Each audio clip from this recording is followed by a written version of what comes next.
ng Aguho Point ng Tablas Island sa Romblon. At kaninang alas 6:30 lamang ng umaga ay nakilala na nga ang bangkay. Batay na rin sa paunang report ni Commander Gongona ng Coast Guard Romblon. Ang biktima, batay sa nakuhang ID, ay isang Ernesto Flores.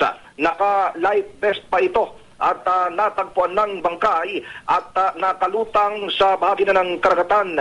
Sa isinagawang rescue operation na nagsimula kagabi hanggang kaninang umaga, umabot sa 57 ang mga pasahero, all accounted na ito, no? Yung 57, 48 naman ang mga tripulante. Ang malungkot pang balita sa mga oras na ito ay nasa 70% na nung sinasabing MV Shuttle Roro 1 ang tinutupok ng apoy mula sa Dumagit at Baya Ojongan sa Romblon at tungo ng Batangas itong MV Shuttle Roro 1.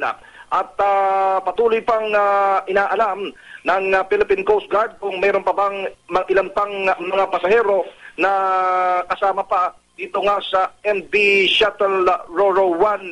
At ulitin ko lamang ay nakumpirma yung pangalan na Ernesto Flores batay sa ID ng biktima. Ang inyong kapuso, Carlo Mateo ng Jimmy Nagulat, ang Super Balita sa Umaga Nationwide. Super Radio Flash Report!